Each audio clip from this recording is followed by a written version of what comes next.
Welcome to another episode of Performance Enhancing Discussions. As always, I'm Dr. Jamie Phillips and joined with... Coach Ben Vucci. Joined with... I don't know. Oh, before we get into it, you might notice, hey, what's with this really, really nice looking gear behind us? Well, thanks to Goalie Monkey, they were giving away this set, so someone is going to have a very, very exciting Christmas. All you have to do to enter is go to the link in this description, or if you're listening on Spotify or Apple Podcasts, the link in the show notes. Sign up. You just join the Ghost email list. You're automatically entered to win. Brand new set. There's, yours. And the question I always get is, what if I'm not a Bauer Senior Large and you win? You don't really care. You can sell them. Do whatever you want. They're your pads. So sign up to that email list down below. Not only do you get a chance to win the straight set of gear, but every week we send out awesome content, whether that's goalie related, player development related, strength conditioning, nutrition, everything that you need to make you a better athlete and a better hockey player. Okay, back to today's topic. We're talking goalies. Ben, you're a goalie. I'm a goalie. Yes. Do goalies need to train goalie-specific, and what is goalie-specific training? How can I put this nicely? Goalie-specific training is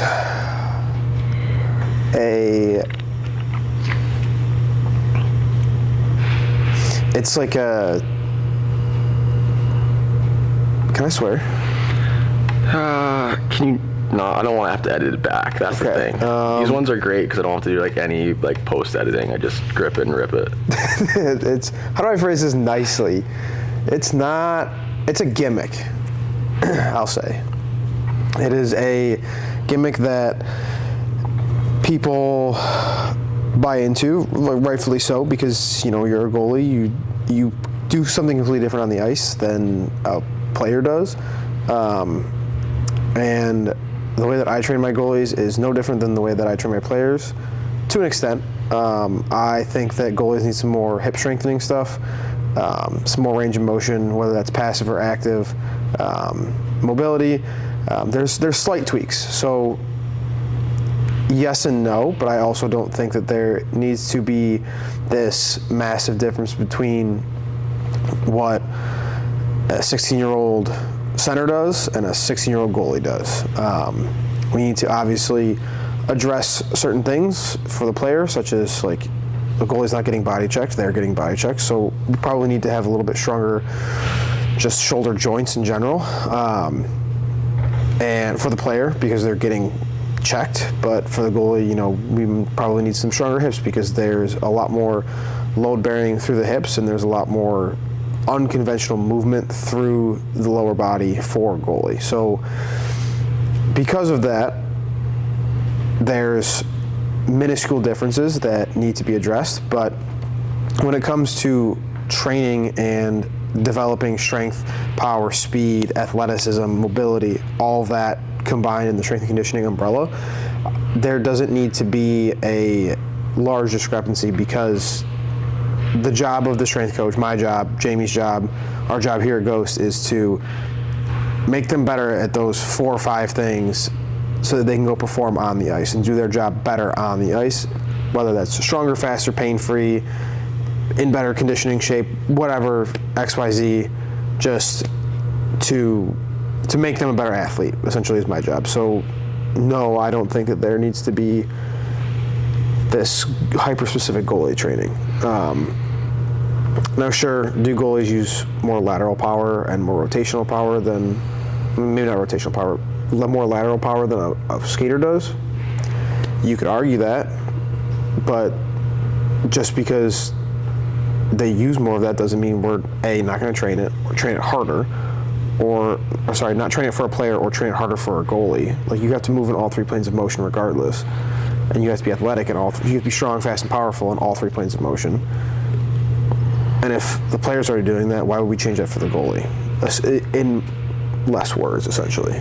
Like Ben said, it's a marketing gimmick, and we market, and we, even on our posters, we say we're a hockey-specific gym.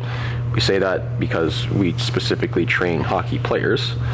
We do train other athletes, so really everything we do is athlete specific. So when you're on the internet and you go goalie specific training or training for goalies, and you'll see different things that pop up and you're like, this is just for goalies.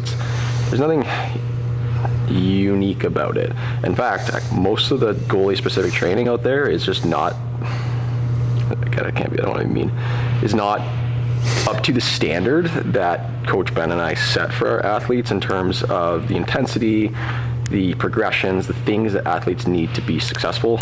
As the rehab expert here, I will get a lot of athletes that come from me from all over, and it's a lot of goalies, and they say the same thing. I always ask, like, hey, what are you doing off ice? And they'll tell me, and it's like, yeah, I'm not really surprised, because there's a trend. A lot of the goalies that do this and this and this, they're weak, and that results in a lot of injury, or they don't have this. So when Ben was saying that players use lateral movements, goalies use lateral movements, what's the best way to train them? Well, there's no unique goalie exercise that makes you better at lateral movements. We're just going to do the same lateral movements. It's one of the really frustrating things, and I want to clarify, the only goalie specific training that you will do is going on the ice and being a goalie. That is the most specific training it is. That's why you have your skill work and then you have your strength work. Our job here is to develop physical attributes. Our job is to make you faster, to make you stronger, to make you more mobile, to make you more explosive, more resilient, all those things. Then you take those and then you go express those on the ice. And so again, like, this is a question that we get this question a ton. It happens nonstop. But if you're lacking in leg strength, if you go into I don't even know, I'm just going to make something up. Actually, no, it's something I've seen. If you're lacking in leg strength and you go into a butterfly clean to butterfly jerk, if that doesn't make any sense to you, don't worry about it. Don't ever do it. It's a stupid way to get better, and it's a dangerous way to get better, quote unquote. If you're lacking explosive power, we're going to find different exercises, box jumps, depth jumps, barbell jumps, a ton of different things that are, one, safer, and two, are going to have way better ability to get you more explosive, so that when you get onto the ice and you do your specific work, your body can use those. The idea that doing specific positions therefore is going to make you more specific has been disproven many, many times. Strength conditioning went from classic East German and Soviet, everyone's athletic, and then there was this really, in the 2000s, there was this need for specificity, and then everyone kind of realized that, okay, maybe that's not really smart, and now strength training is kind of switching back to just being a good athlete, and now all of a sudden there's all this fascia stupid stuff, and so it just ebbs and flows, but the common denominator is just being a good athlete. Yes. There's just so many things in my brain whenever I talk. This just gets me so heated. With that, the only real difference is that I tend to program more mobility for my goalies, not because they somehow are unique in that sense of mobility. It's just that the players just don't do it. They need to do it. Most of the players are so stiff and they can't move. And there's one in my peripheral vision on the Normatex. And I'm talking about him, and he's a good player, but he's so stiff. He needs to do the mobility we give him. But goalies are more inclined to do mobility because it's something that they will utilize a little bit more. However, think about players. How often does someone go offside because they can't outstretch and stay on the blue line? How often is someone hurt? I had a patient the other day that tweaked their groin pretty decent, and is because they got hit and their groin opened up too much. Well, yeah, they're not. And then we did our testing, and he was one of the stiffest hockey players I've ever seen. Do your mobility, but it doesn't mean mobility is unique to goalies. I would like to add to this, it's kind of on a different tangent. There is very specific training. So, for example, if I were to program for a goalie who is a one-on-one session, I'm only working with him in the moment. He's getting his own program. He's obviously going to do something completely different than, let's say, a team that we're training. Because a team, we have to hit almost everything. But the specific goalie, let's say he's lacking in lateral strength. He's struggling with just lateral strength in general. He's strong bilaterally, but stepping to the side, he is very weak on, and such like a lateral lunge, a Cossack squat, etc. That is going to be different than what not even just a team, a player that's doing the same thing where he's lacking in a different area. Those will be different. That is where the difference will be seen. And yes, this is goalie specific, but it's more person specific than it will be position specific, because like Jamie said, our job in the gym is not to make better hockey players. Our job is to make better athletes. But again, like, there's no upside of doing, like, to Ben's take, okay, goalie lacks lateral strength. The easy idea, or the idea is like, okay, well, I'm going to put you in a butterfly, and then you're going to jump onto one leg. There's no difference in that versus just being a half kneeling position. Like, you're still getting the same things. In fact, everyone talks about how bad being a goalie is for your body, and it is. Like sports has an inherent risk. Being a goalie is not a great position for your body. So why do we want to load the positions that aren't good even more? And that's where, like, on the injury side of things, when I talk about, like, a lot of this, like, return to play protocols that I have with athletes that are post hip surgery, post knees, like groin tears, I need to get them super strong and with a huge level of mobility and capacity, so that and then be able to support their body in these not so advantageous positions. Whereas if I just put them into these positions and I'm like, all right, we're in an RVH, we know it's bad for your hips and knees and ankles, but now I'm gonna, add some weight to it, and you're gonna load the heck out of that. And like, oh, well, I feel pinching in my hip. All right, let's load it more. Well, no, that's not how it works. I can already hear the argument for this is like, well, you're supposed to load in different positions to build strength. And yes, but you don't need to load in positions that are unnatural. So quote, you can be the devil's advocate for this, which is perfect. Okay, so someone's like, well, my RVH, I don't have good mobility in my RVH. I'm going to do more RVH stuff in the gym to get better mobility. And I would say, okay, so what areas of your RVH are you lacking? Just give me one. Internal rotation. Okay. So you're getting a pinching sensation in your hip when you do RVH. So you're lacking internal rotation. Sometimes that is the case, sometimes not. So you're telling me that the position that's causing you pain, do more of it. And two, what is the best way to improve internal rotation mobility? Is it the RVH? No, there's a lot of other ways. Is it a mobility restriction? I don't know. We have to test. Is it a strength restriction? Maybe. Well, why is it? Is it a strength restriction? And then you're like, well, I do all these 90-90 internal rotation lifts. And I go, okay, but can your pelvis stabilize itself when you're balancing on one leg with a little bit of more like hip internal rotation? Like you're doing RDL with a cross body reach and you can't balance. Well, maybe it's not a mobility restriction. Maybe it's not even a strength restriction. It's a stability restriction. So again, the individualism of things is very important, but understanding, like, it's not, you don't just do more of something that's bothering you. If you're, the classic, there's an easy example. All right, your feet, you get anterior tib pain, you get shin splints from running. Well, it's an overuse injury. Okay, so we're gonna do more running. Like, no, we gotta train around it. We gotta make the tibs stronger, and then we slowly add back and incorporate running into a routine. You know what? Like, and we're gonna fight this fight till the cows come home. And whether you listen to us and you think we're smart or not, it's completely up to you. I mean, the proof is in the pudding with our athletes. I'm very happy with the way our athletes have developed under Ben's guidance, and I'm very happy with the way my athletes have rehabbed their injuries and how far and wide athletes come and travel to rehab with me, because it works and we know what we're doing. So the specificity of things, if you want that, book a goalie session with us, or book a player skill development session with one of our skills coaches. That's when you're going to get the specific stuff that's going to make you better. And if you want to know what you lack in the gym, book a specific session, and like what you lack might be different than what I lack versus what Jamie lacks versus what our player over here lacks. It's one player could have a weak upper body, and one goalie could have weak glutes, let's say. And yes, those programs are going to look different, like I said earlier, but that's person specificity in that instance, and I kind of lost my train of thought, but that's where the specificity comes in, like Jamie's saying, and on the ice, it's not position specific, it's person specific. And even on the ice, even in skill sessions, it's person specific. It's not, like, I probably can't do the RVH, well, definitely not anymore, but probably couldn't do the RVH as well as Jamie could.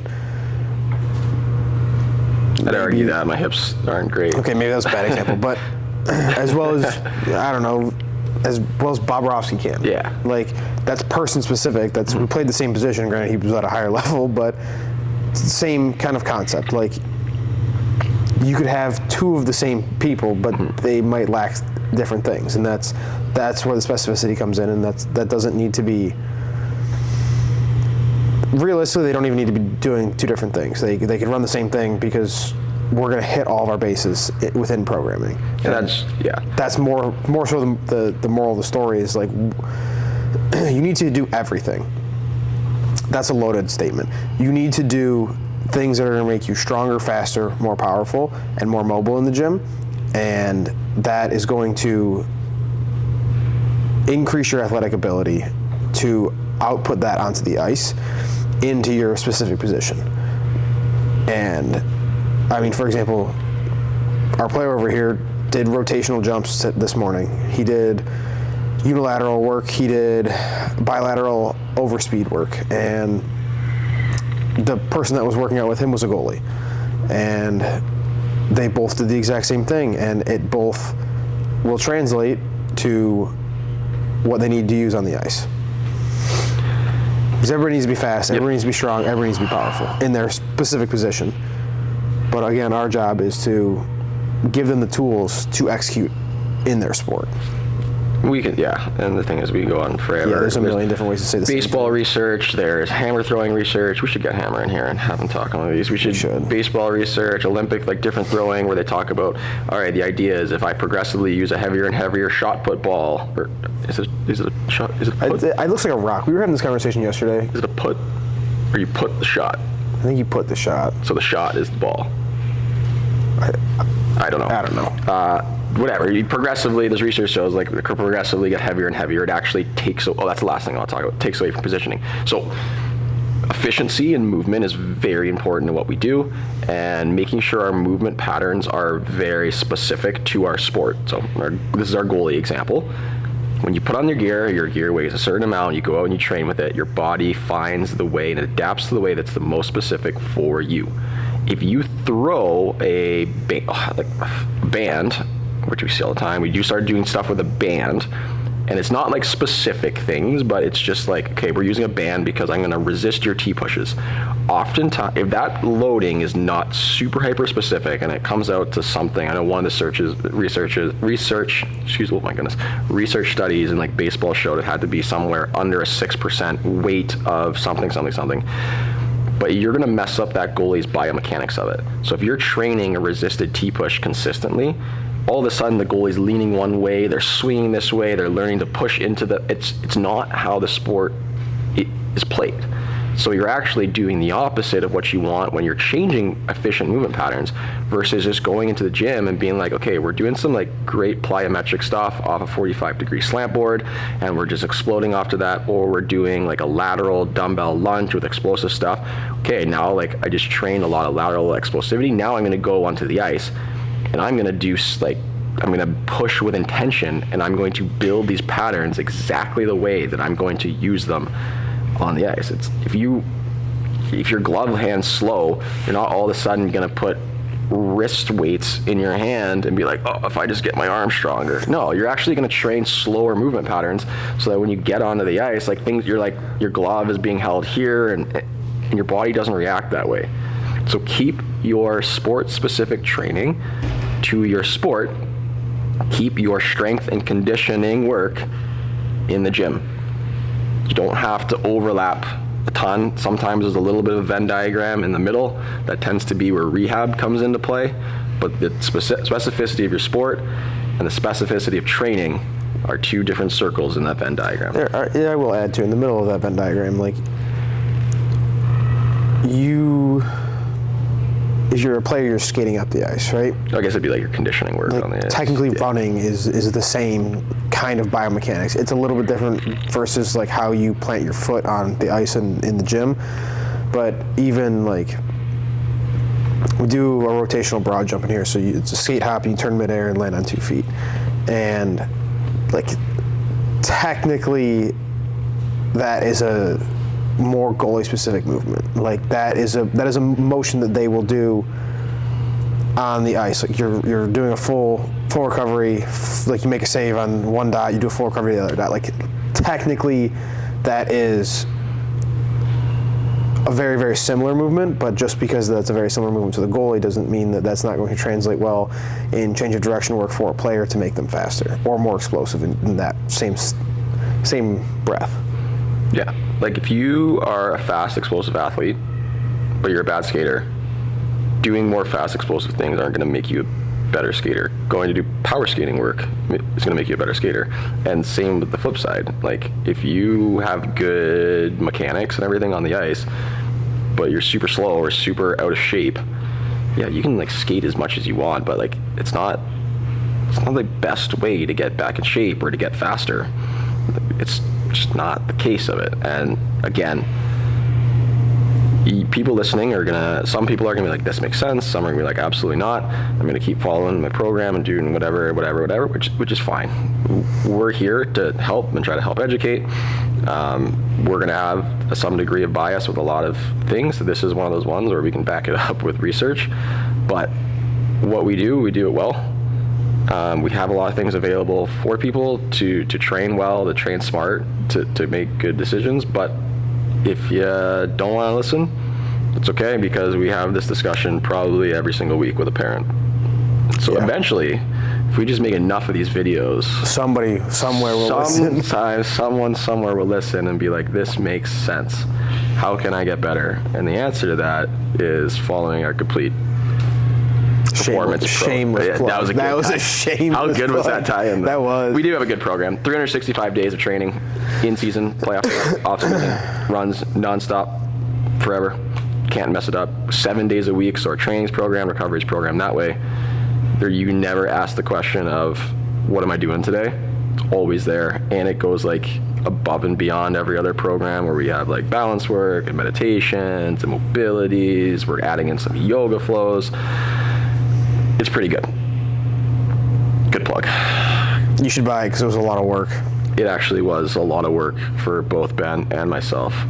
And you should enter these, because these are for free, and all we ask in exchange is your email. So thank you for that. Anything you want to add? I don't think so. Thanks for listening, everyone. See you on the next episode.